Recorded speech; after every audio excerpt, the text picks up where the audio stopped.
Hi, I'm Rob Vanstone. Welcome to the latest edition of the Rumblings video podcast. As we warned you last week, we're going to discuss various aspects of at least the early stages of the CFL's free agency period. I'm here, as always, with my Leader Post colleague, Marie McCormick. I know the subject matter is predominantly football, and that's why you're here, but I think we'd be remiss if we didn't take the first few minutes to talk about our friend Brad Hornung, who died Tuesday night. He was 5 days shy of turning 53 years old. Really sad news. And Brad played for the Pats. His story is well known. I'm not sure enough as many people are aware of what an ardent sports fan he was in general. And he always loved to talk about the Rough Riders, always loved to talk about anything to do with sports, and just a tremendous person. And we knew that this was coming because word had circulated not that long ago that Brad had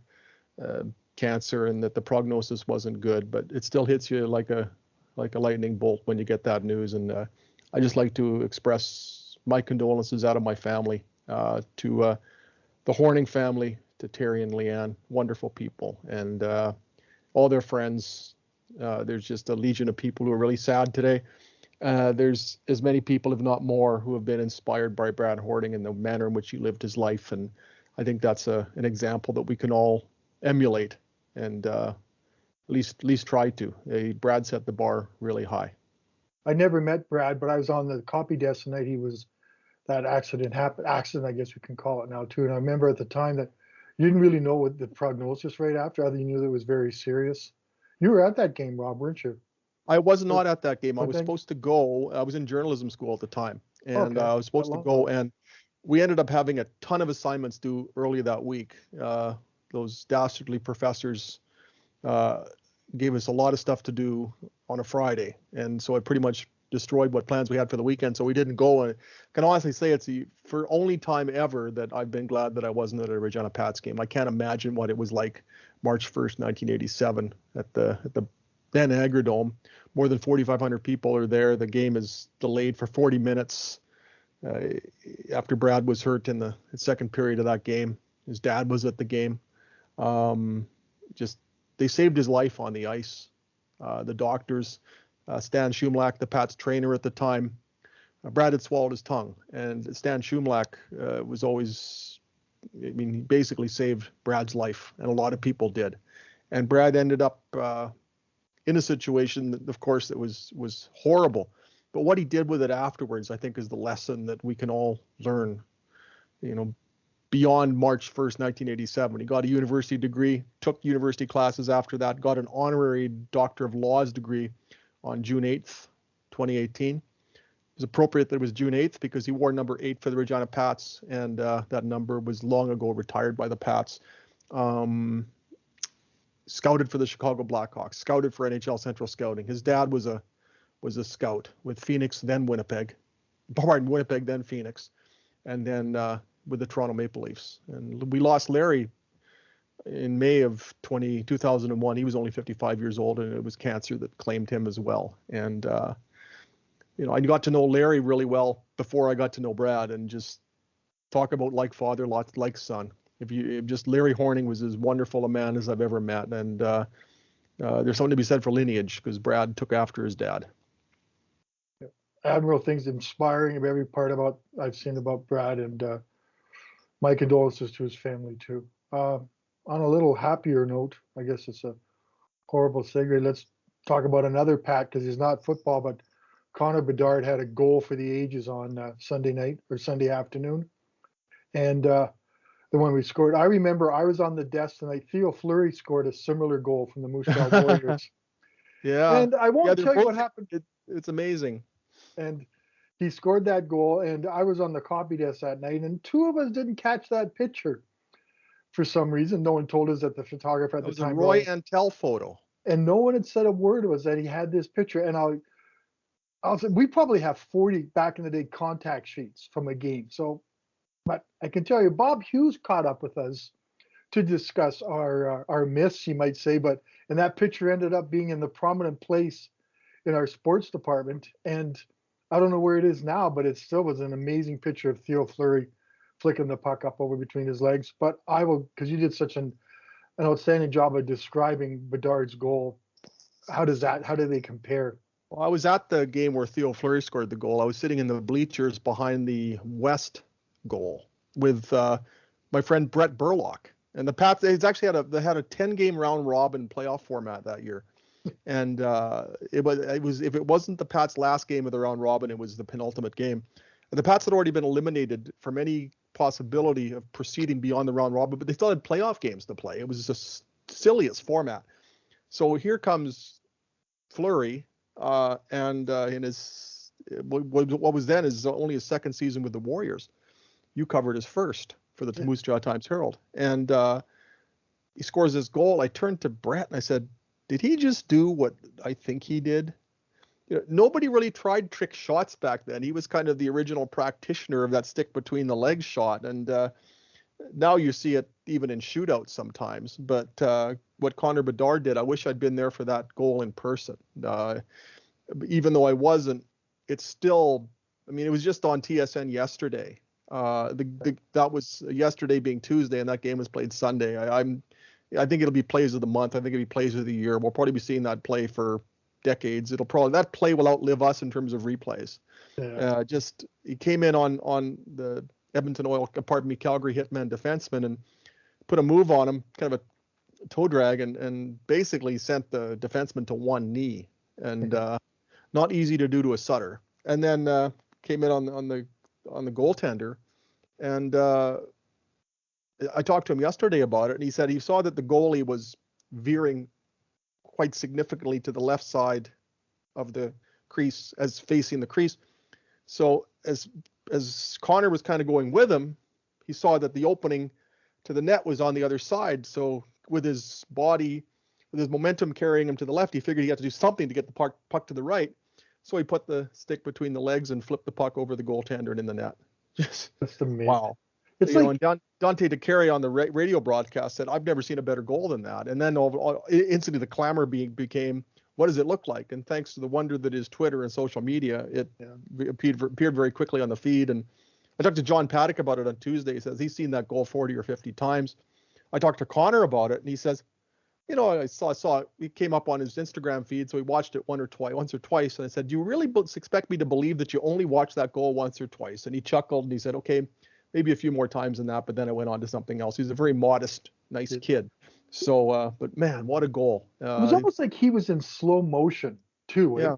He's flying at such a high speed, but you're watching going, "Oh man, he's just got such control of his body." And I'm watching this going, "Holy smokes." It was like, I think it was a Canuck last night. JT Miller went coast to coast and scored a goal defenseman. And it was almost like the same thing. It was like he was in slow motion compared to the other guys. And what a beautiful goal. And we've been so fortunate we get to watch Bedard for this year and probably for next year. And that goal, I hope, encourages more people to go to Pats games. I think the restrictions are being lifted, so maybe we're going to get some more bodies at sporting events. But what an amazing goal. But Rob, so much is made of the Rough Riders in this community, and I'm not trying to downplay the Rough Riders at all, but I mean, they're a big deal, and they're why we do this podcast. But you've got an opportunity for basically the next year and a half to watch someone who's going to, I think, be an elite National Hockey League player, and take advantage of that opportunity while you can, because time is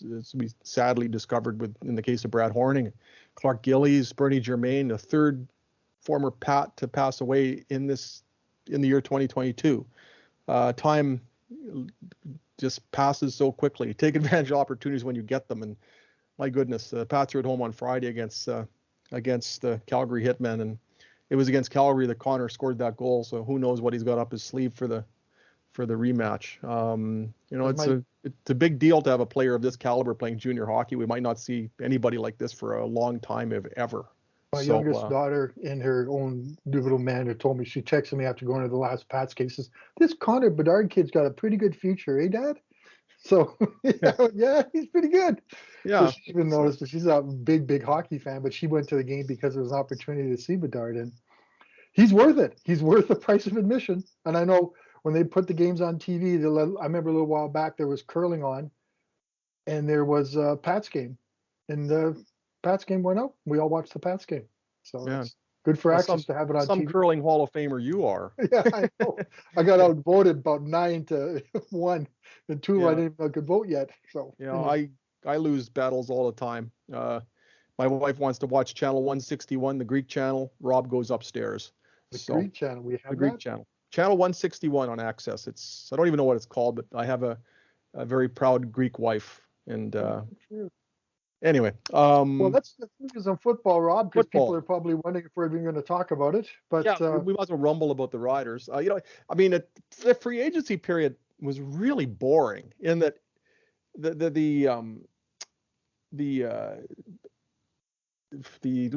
preamble, which allows teams to the legal negotiate in tampering advance with the deadline.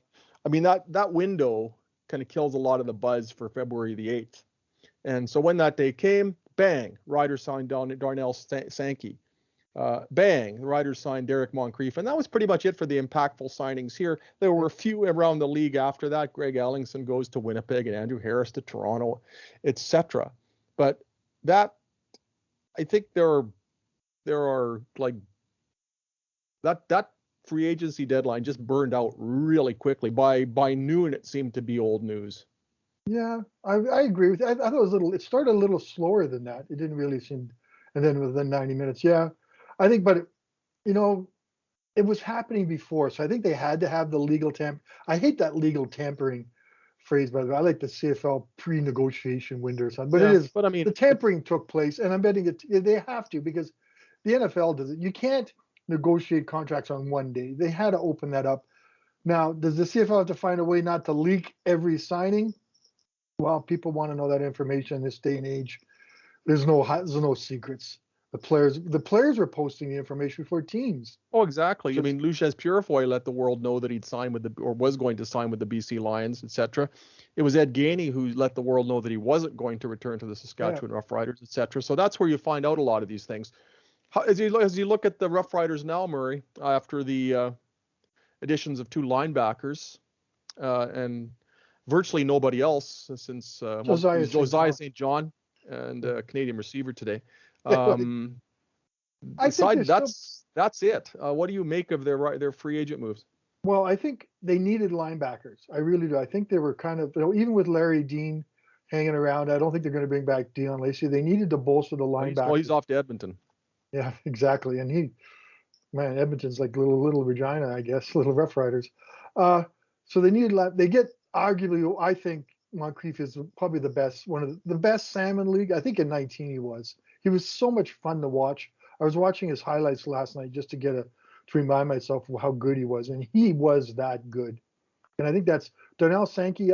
He's another great one. And I think the issue is what do they do with these two? They got Larry Dean and Darnell Sankey. They got 2 great middle linebackers, a great Sam, and I think Micah Tights is I think he's still going to be the weak side linebacker. So they addressed a void and they went over the top in the void. Like, it's always a good thing to have too many good players. And I think Larry Dean, even though Jeremy O'Day mentioned yesterday that Larry Dean is fine and fully recovered from the Achilles, he's still going to be 34, I think. 34 on August 7th. 34 now, yeah, because he always does. So, they got some good insurance there. They got Sankey, and Sankey kind of reminds me a little bit of back in the day of Ray Williams, a sideline-to-sideline linebacker, incredible leader, tough against the run.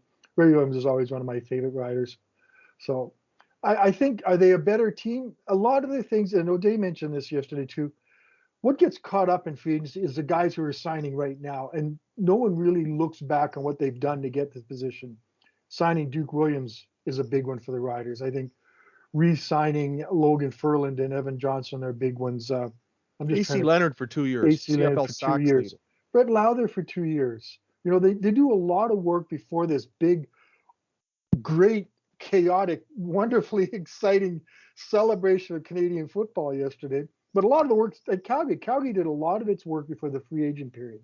Yeah, so John Hufnagel joked he didn't even have enough money to go to McDonald's after he spent all his money. And he got Reggie Begelton for $160 reportedly. Yeah, no. And now Kenny Lawler's making $300,000 a year and Duke Williams is making $260. But Reggie Begelton's going to be thinking, maybe I should have waited. Yeah, but at the same time, if you wait, you're waiting to say, well, I don't have any money left. Here's $120. You go, yeah, but Begelton's just as good as the other two. I think he is too. Look at the Lucky Whitehead money. boy, Reggie Begelton's better than Lucky Whitehead. But Whitehead gives you the versatility of returning kicks too, though. He does contribute, but still, how much did he get? Was he 200,000? He's 200. You know, it's amazing. That's the big thing. You know, it used to be the quarter people would load up on the quarterback money. Now it seems like the quarterback, elite quarterback peak has gone from say 700 to 500 or less, and some of that has been made up by paying receivers who probably would have made in the high 100s. Now into the 200s as much as 3. It seems that the market correction has been taken a little bit away from the quarterbacks and give that money to their targets. Yeah, and I'm all in favor of the guys getting more money. I just find it's an interesting scenario considering what we just went through: a canceled season, a truncated season. They're fully back to 18 games. Where, let's say, if you're a normal person, your budget, you've blown out your budget, you weren't working, and you finally get work, and then you go and spend your whole first check. I kind of wonder, maybe there should be a little more restraint than, let's say, next year, kind of have the way things work out. But that's naivety on my part. I know the world doesn't work that way, but you would have thought there'd been some sort of fiscal restraint shown. Well, they all work within a cap. And if you're looking at where the Grey Cup is this year in Regina, that nobody's, it would have been foolhardy and for the Rough Riders to say, well, we're going to spend closer to the floor than to the ceiling because of restraint when the Grey Cup is here this year, and they've got to pull out all the stops to get there. So if the Riders are saying they're going to spend to the cap, whatever that cap may be, because that has yet to be negotiated, which is another silly story. I think you have to think, okay, with the Rough Riders having a Grey Cup here, they are going to spend every cent they can spend. So for the other teams, they've got to think, okay, we've got to keep up with them. If you're the Edmonton Elks, you're trying to reestablish a foothold in that market. So you're not going to be Mr. Nice Guy and say we're going to spend, south of, what we can spend. You've got Chris Jones there, and you want to win right now. You've got to reestablish some credibility there. If you're the Toronto Argonauts, you've got to do something to get a buzz going in that market. So why would you underspend? You don't have to pay any of these players until opening weekend either. So that's the other side of the equation. Or bonus money. They could sign, Tom Brady and bring him out of retirement if they wanted right now. The bills don't come due until June. Well, maybe Vince Young isn't busy. That's what I initially thought when I looked at what Chris did. I remember back in 2016 during free agency, and I can't remember all the guys. They had 5 big free agents signed in 2016, including Ed Gainey. I'm trying to think. There was Shamad Chambers. There was Jones, the linebacker. Yeah. And we had this picture of all 5 of these free agents together. Kendall Lawrence, most of them bombed. Henoch Muamba was one of them. He played pretty well for a year here. But yeah, there was a whole. I think there were like 7 of them that they signed in 2016, and the vast majority of them were absolute disasters. But Ed Gainey, it's kind of like Ed Gainey turned out to be pretty. Ed Gainey was obviously the keeper in that group. But my that's goodness, Chris Jones. Kendall Lawrence was gone by not long after Labor Day. Yeah, that's maybe a sign that maybe all free agent signings, the grass isn't always greener where you go. And I think a lot of players found out. I think Derek Dennis found that out when he came to the Riders that one season. Justin Capicotti was one of those players. Yes. Ed Gainey, Kendall Lawrence, Shamad Chambers, Greg Jones. Otha Foster actually was good for a short period of time. Capicotti didn't fit Curtis Steele was finished behind Darian Durant in rushing yards with the Rough Riders that year. He was actually decent when he played, but he just didn't play very much. They also signed John Childs that year, and you thought he was going to be an answer. And didn't Sean Lemon come with them too that year too? Because which of the 48 times are we talking with Sean Lemon? Yeah, I know, but I remember that Capicotti didn't fit Chris Jones's defense. Yeah, he didn't want to drop back in coverage. He wanted to get after the quarterback. And I think Sean Lemon was a little bit of the same too. If I got they had a little it was like a philosophical thing almost. I can't play this. I don't want to play. I don't drop back in the coverage. And then they get Willie Jefferson. Holy smokes, linebackers or defensive linemen can play great coverage. And now for the weekly My Dog is Cute segue. Isn't she the most adorable? And that's a good space to take a break. She'll just tuck her down, and we'll take a little break here, and we'll be back. A pause, if you will. Oh, it's a pause for the cause, and we'll be right back. Hi, welcome back. Hi. We're I back. hope you're enjoying our hockey, football rumblings. We're And with some talking about a dogs lot thrown of in. and dog You see her tails. okay? Isn't No, she cute? That's well, Candy. that is Candy. Yes, she's It's a April in the Humane Society calendar, the Rob. 2022. And it's just supposed to be predominantly Rough Riders and like Liberty. Andrew Harris to Toronto. I was What do hoping you they'd think bring of him that? here. I thought it'd be kind of fun. We kind of needed a personality like that. I was You know, hoping, that he's would spice up the rivalry, wouldn't it? wouldn't that have been something? And he would.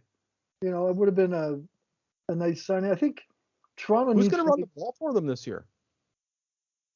who? Toronto? Who's going to be the running back this year? Well, I like to think Jamal Morrow is going to get a chance. Can he be that every down, grind out the tough yards back? Like, he's more of a finesse back. Like, Yeah. can he get that tough yard? And if he is your running back, who's your returner? I know they don't like to. And Kyron Moore's Where's the not coming queen back of for a while. tackles running back? I just Well, maybe that's a Paul Jones issue. They'll bring somebody in. you would like to think you can find a running back, can't you? Well, you can probably find one that'll get you more, is at least the 4.3 yards that Yeah. William Powell got But for them Powell last. also, and we always, and he was a great blocker and he was great out of the backfield. But I think the Riders were right to move on from him. I think it's just about time. But as you say, who is going to run the ball? And so I think there really isn't a heck of a lot out there in free agency now No, I think that becomes a Paul Jones issue. Just go find somebody. go find something. Once upon a time they found Corey Sheets. Once upon a time they found George Reed. So Yeah. go, I once think upon a George time they found Kenton Keith. Yeah, George is So, long past his comeback. well, he could probably still get them the 4.3 yards that they got last year. And I think they kind of needed to address tackle a little bit, but other than Riker Matthews, that's what I don't think there's much. Actually, I can throw a bit of trivia there. I was at Riker Matthews' wedding in Mexico in 2019 or 2020 because we were in the same resort, which back in the day seems kind of crazy, but I kept looking at this guy thinking, man, he's an offensive lineman, but he's too small to be an NFL guy. He's got it. He's got it. So I found out it was him, and we had a nice long Did chat. Nolan McMillan sign anywhere yet?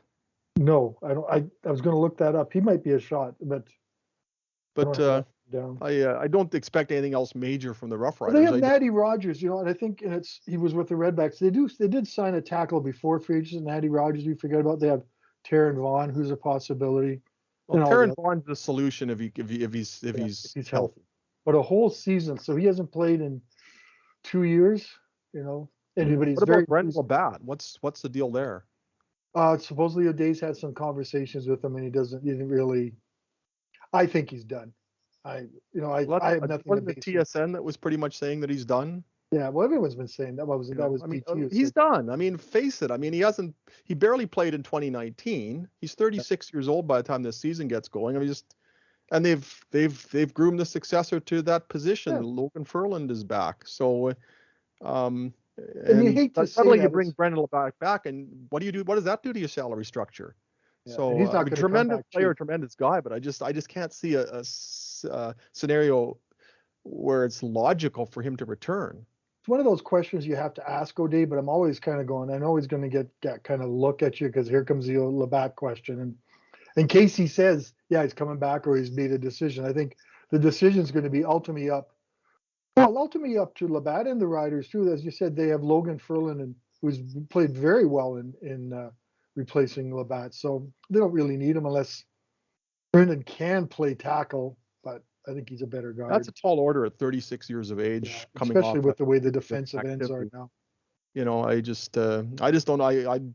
Next stop, Hall of Fame for Brendan Labatt, but I'm just not sure how it works in this year.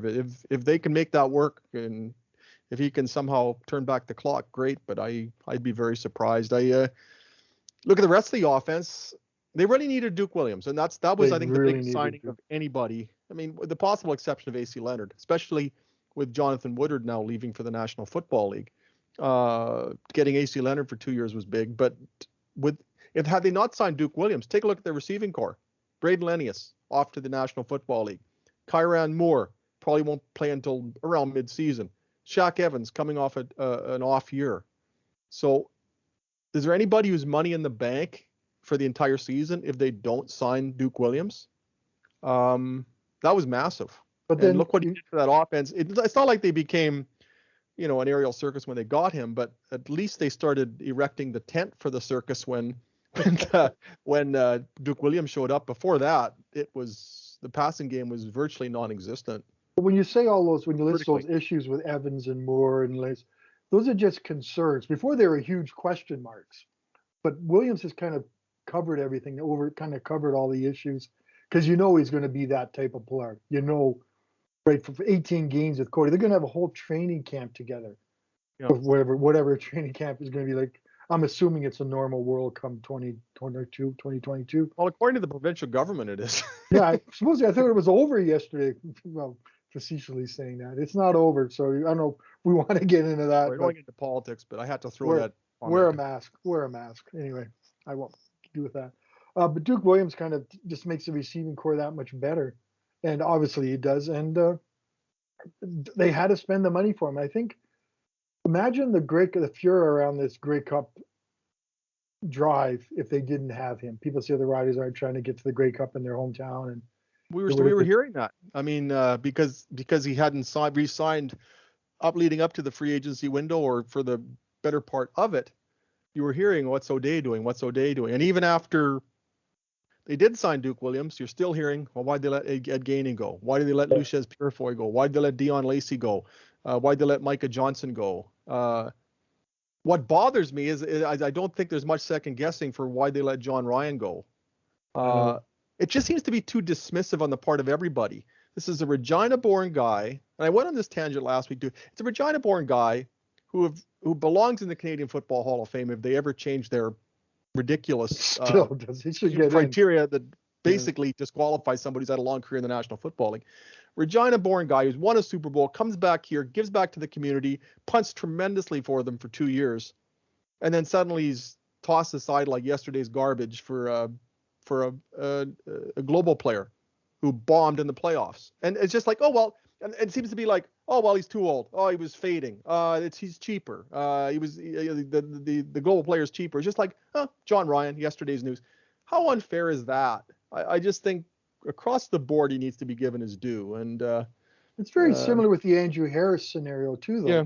Look, where would the Blue Bombers be without Andrew Harris? Probably in Winnipeg. Probably maybe.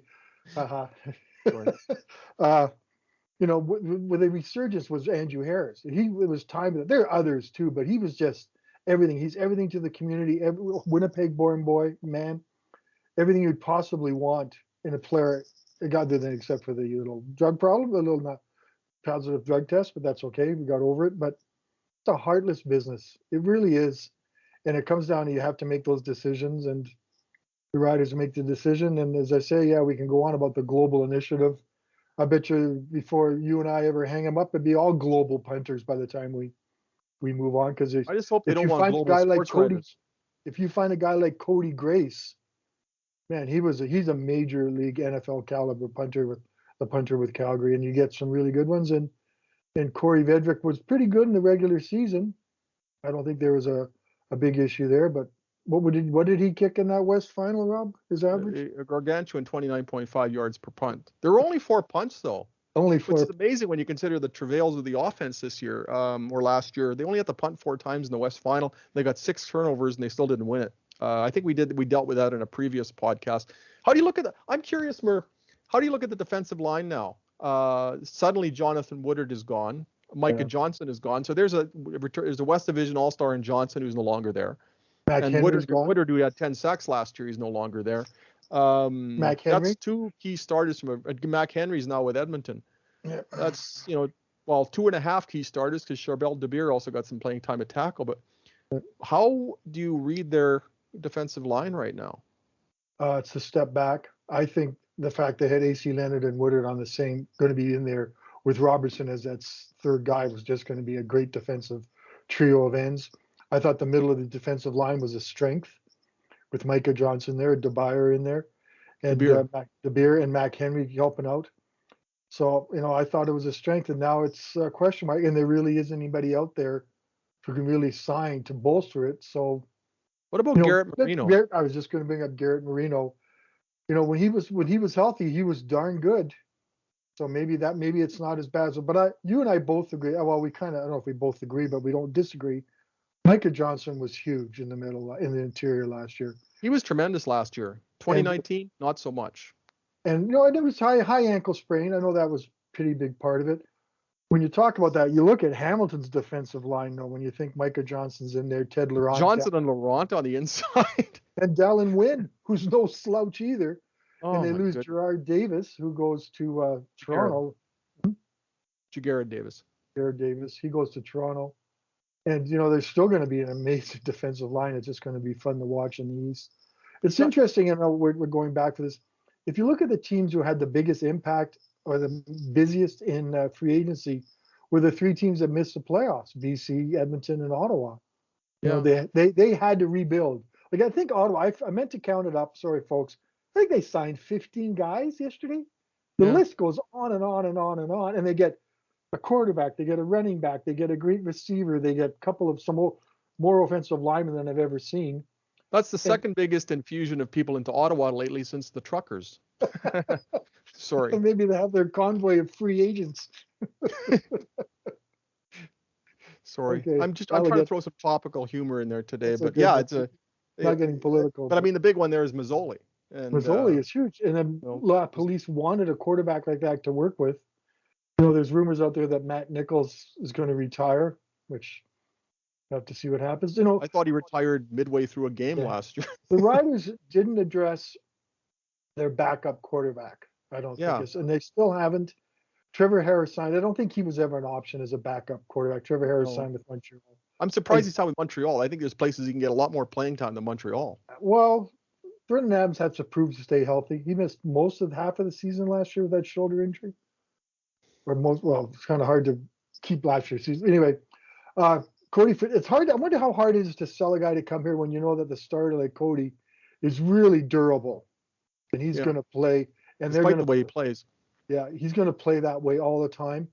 Obviously, they moved on from Isaac Harker. I think we all saw that coming when he was. They moved on before the season was out. When they saw that demoting him in favor of Mason Fine. And we'll is Mason Fine ready to be a number 2? I don't think so, but they may have to go that way. But I really think Matt Schultz was the guy. Hamilton grabbed him. I thought he was a guy they could have just be the perfect backup for the Riders. But obviously Hamilton saw he was a pretty good player. Maybe we agreed with that. And so they kind of need a backup quarterback, which is, I still remember. Although, you know what? I've always looked at it this way. If you need a backup quarterback, that means your starter goes down. And if your starter goes down, you're just done anyway. Look at 2015. They had a perfect. I mean, in 2014, Darian goes down. Tino Sinceri comes in, and then Seth Dagey starts, and then Kerry Joseph comes back, and the whole roof caved in on a season in which the Rough Riders were 8-2, and they figured that the problem there was that their quarterback got hurt, and there's such a correlation between the decline of the Rough Riders in 2014 and the departure of the unavailability of Darian Durant. So they figured, okay, 2015, they're going to cover themselves in case Darian gets hurt. So they signed Kevin Glenn. Darian gets hurt right at the end of the first half of the first game of the year. Kevin Glenn comes in and lights it up week after week after week, and they still kept losing. They ended up 0-9, and they fired their coach midseason. So even when they had that backup where there was really no drop-off, they were in trouble. So I think I can almost look at it from the standpoint that if Fajardo goes down, they're in trouble. Like, if you lose your starter, you lose your starter. It just, whether it's Tino Sinceri or Kevin Glenn, you're just done. So, but you still got protect Cody as best you can, Saskatchewan Roughriders. Yeah, but you still got to carry one because you got to have someone else throwing balls, and you have to have that third string quarterback. And Paxton Lynch's name is still out there, but unless he's been vaccinated, he's not coming back. And I don't think he's coming. Unless he's Vaxton Lynch, he's not coming back here. Sorry. That's it. But I don't think he's coming back. We don't know till things happen. But it was a long, chaotic day yesterday. It was so cool to watch everything happen. Like kind of free agency day is a little different than the draft day and stuff. There's actually things you can see teams changing. The CFL draft is exciting to watch these kids coming into the CFL, but you don't see the immediate impact because usually it takes them a while. What's exciting about the CFL draft? Nothing. Who's this offensive lineman? I've never heard of him before. Who's And that he's always offensive the lineman? first I've pick never over. heard of him before. Well, yeah, so really, there's nothing about the draft, and people say they should do more with the draft. I think they do enough Hey, with the Noah Picton wins the heck Crichton. Let's not draft him at all. I mean, Yeah, exactly. Yeah, you win the what a great concept the CFL draft is. not even Sorry. give them a chance. Yeah, it must be tough being in that position. But actually that creates a nice little connection to the BC Lions, who have Isn't Nathan that North, interesting? and now they got Michael O'Connor, who I've always been, for some reason, after watching him play in UBC and seeing more UCU sports games, a big fan of. I think he can I play, saw him at UBC too. Yeah. and I think he can play. I think he's a guy. So now they have two Canadian quarterbacks, wonderful for them, and not a single benefit other than you have two Canadian quarterbacks. Well, Dave Naylor tweeted yesterday that they have changed that rule, and you now get credit for starting a Canadian if he happens to be a quarterback. So it does have an impact on the ratio now. I had heard it said in other forums that there was still the Brandon Bridge scenario in place where the Riders didn't get credit for starting a Canadian. But Dave tweeted yesterday, and I hope I haven't got it wrong, that is actually part of either the CBA or amended CBA, and so the Lions will get credit for. They want to bring it into the CBA. If he starts a quarterback. Sorry, I don't mean they want to bring it into the CBA. I don't think it's part of it yet. Because there's a new CBA coming up, Rob. Why don't you rumble? And I'm going to check Dave's Twitter account because I'm pretty sure he refuted something that was said. I still remember when game one of the season last year when the BC Lions came here and Nathan was the starting quarterback, even though Mike Riley was supposed to be the starter, and he looked a little uncomfortable to say the very least. But do you think is there room for two Canadian quarterbacks? I think Michael O'Connor. Well, if you got one, you better have two because it's the old deal. Regardless of what position it is, if you're starting a Canadian, especially at a non-line position, you need a backup. That's always been one of the deals with Canadian running backs. If you've got a starting Canadian running back, you need to cover yourself with one right behind him. So that's Winnipeg probably did a good job with factors that. in what they're doing there. Winnipeg did a good job with that with Brady Oliveira and Johnny Augustine, and that's why Andrew Harris is a Argonaut. Yes. But, I'm still looking for Dave's. What do you make of the Riders secondary, Murr? With Purify, I mean, I realize Purify can play many positions, but most of the time with the Rough Riders, he's a defensive halfback. So he's gone, and Ed Gainey's gone. The CFL's passing games are generally oriented towards slot backs, and you've suddenly lost the two veteran. Well, Jeremy Clark played pretty well. Jeremy Clark played pretty well last year. So did Damon Webb. But they're kind of they're not on the strong side. Or I think Gainey. I thought Gainey still had another year or two left. I mean, obviously Chris Jones feels that way, agrees with me. I thought Gainey, he got better as the season went, and he did play well in the playoffs. So would have kind of thought to him, there's going to be, you have to move on sooner or later from these guys, and I guess that's why moving on from Lucius Purifoy puzzles me, because I still think he was such a key contributor, and I really think they lose his versatility. But maybe, I don't know, say maybe Jay Dearborn, when he comes back from the Olympics, can possibly be that kind of versatile guy. He, other than getting that stinger late in the season, he played pretty well. So I found the Twitter exchange from yesterday. Somebody named Matt, Doormat95, said on Twitter, seriously think the CFL needs to allow Canadian quarterbacks to count toward the starting ratio. It would be a great step in truly making our game Canadian being in quotes. And Dave's response was, they did in the latest CBA. It's already in the roster rules. So there. Interesting how nobody knows. Dave Naylor said it. It's got to be true. Dave Naylor and Dickie Dunn. So interesting that nobody has heard of it. Eh? Yeah, I'd never heard of it until you saw that. Well, if somebody's going to know, it's going to be Dave Naylor. Yeah. So, well, good. Then that fills what I think is a good idea. If you're going to play a Canadian position, you should get credit for it. It should count. So now they can start important position in the field. So now they can start 4 American receivers if they want. So what about the Riders in the ratio now, Murr? This gets interesting because they've lost Braden Lenius, so there's a starting Canadian that they're going to have to replace. And B, with their overabundance of linebackers now, 3 Americans who can really play, does that potentially bounce Micah Tights? And if so, where do they put where do they find those 7 Canadian spots?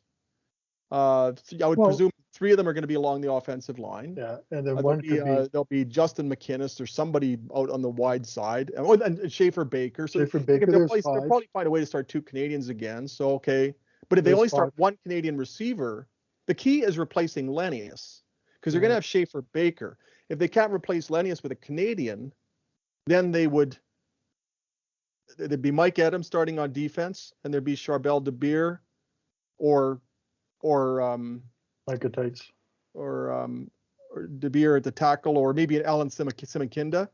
Yeah. And actually, they're going to be okay. But teams like to start 8 Canadians, so that if a Canadian gets hurt, it doesn't really make it tough for them ratio-wise. So you're looking at 3 offensive linemen, Schaefer Baker, possibly a second Canadian receiver, Mitch and then a Canadian defensive tackle, Micah Tights, and then Mike Adam at safety.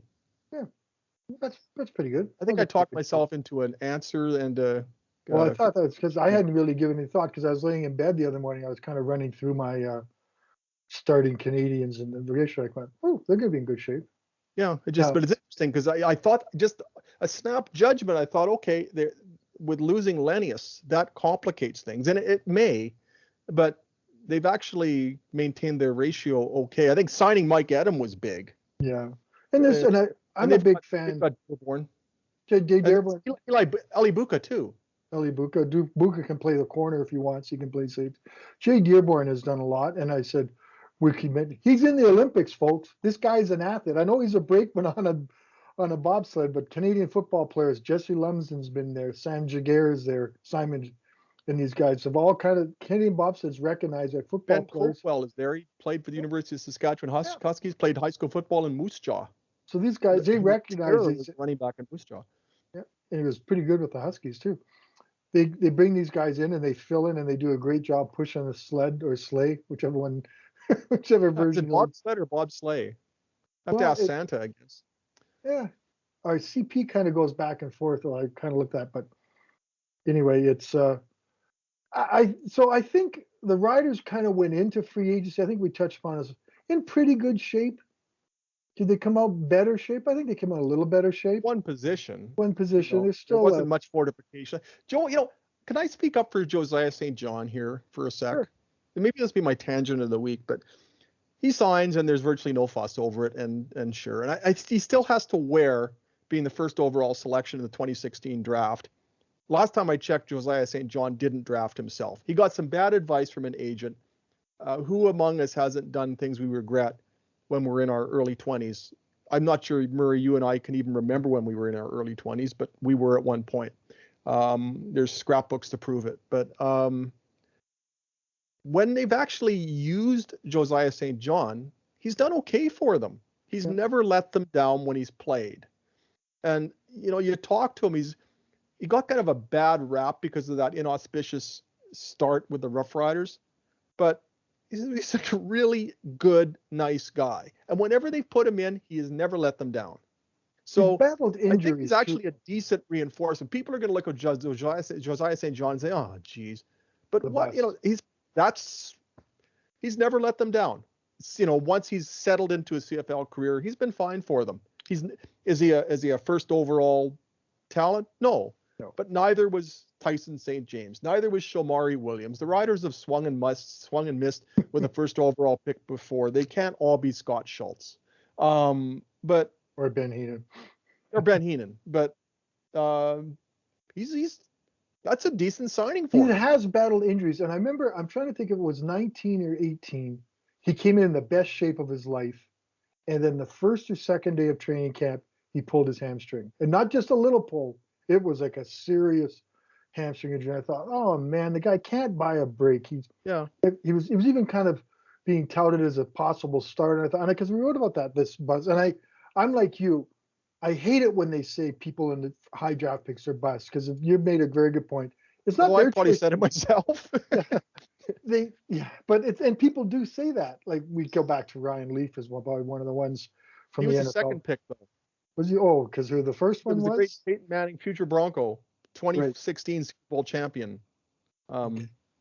All right, so that wasn't a great one, but but anyway, I just think, and I agree, and I just think he needed to get a break.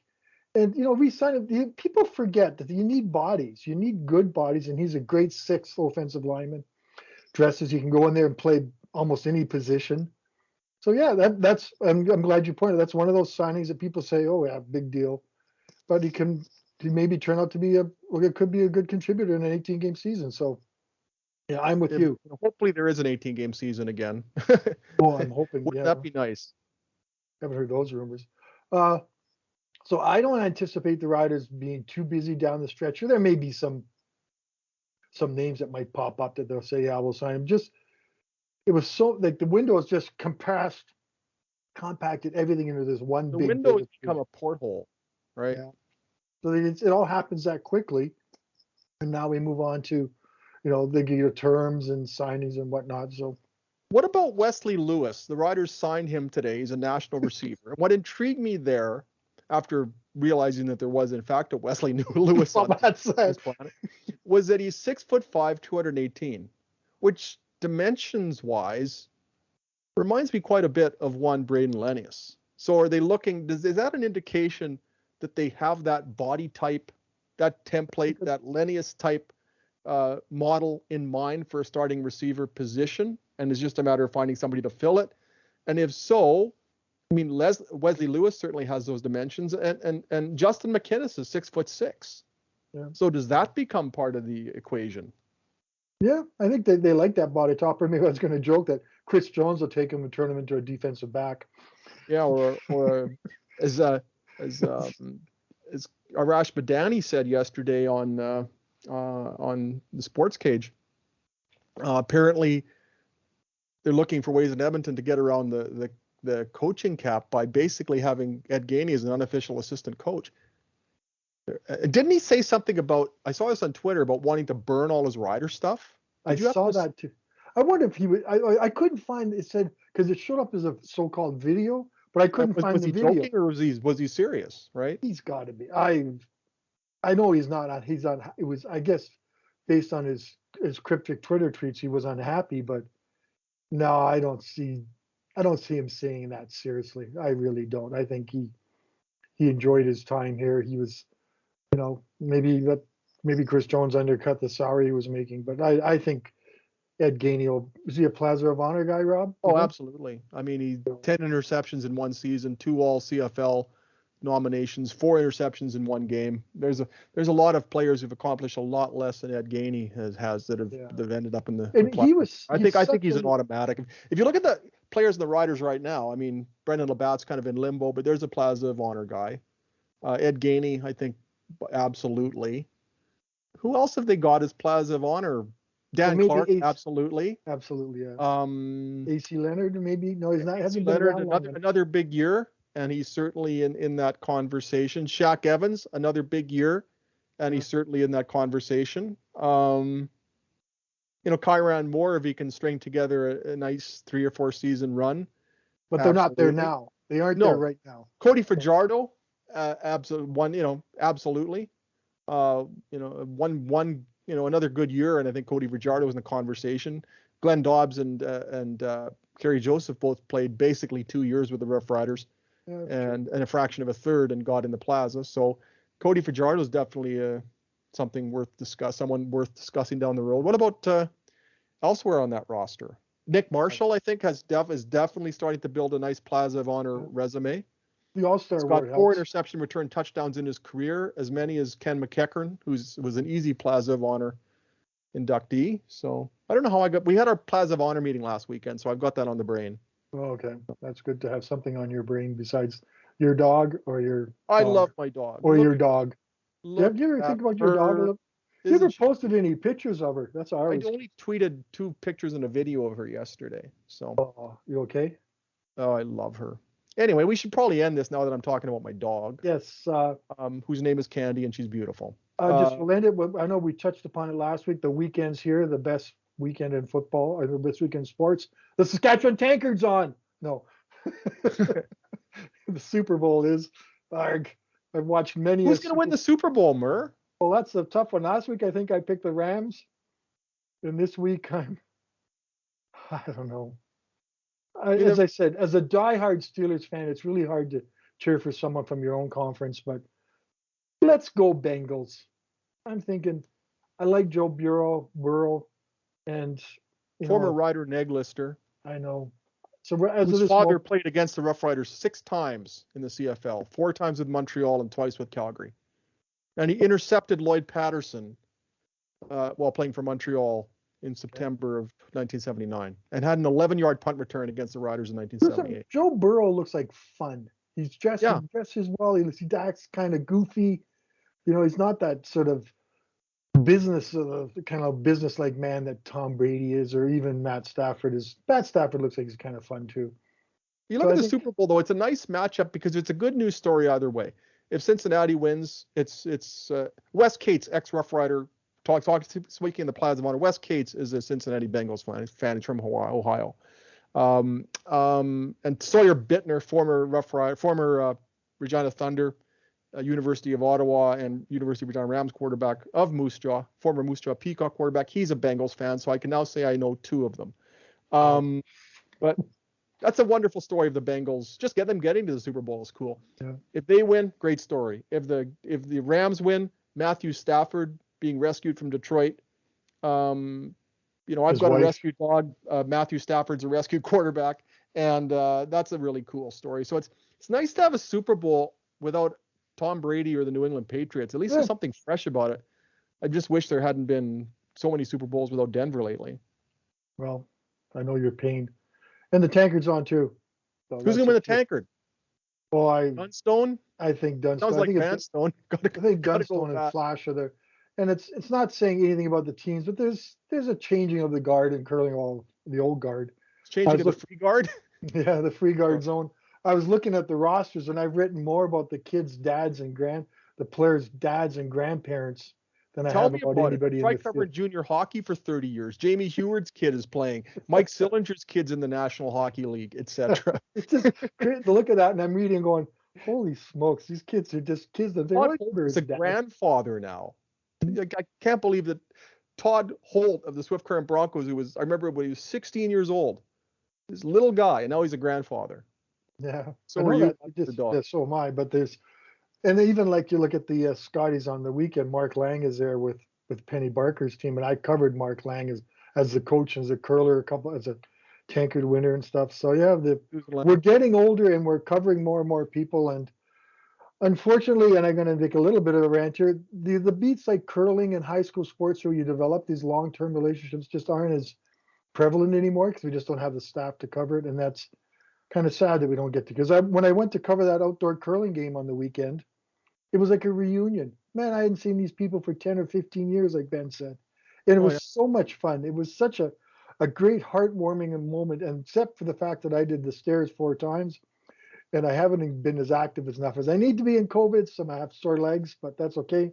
But what a great event. And Frost Regina, we'll throw that out there. I know we're supposed to leave. It's another great event and good family event. It was so cool to see all the families at Coronation Park and all the people there just watching curling and having a great time. And what a great idea. And let's hope it's an annual event that people will support. And and keep bringing back Iceville. Elvis Stoico's in town Friday. I'm going to be talking to Elvis Stoico as part of a media availability. So what we have here, Mert, is a landmark Rider Rumblings, which we started with hockey.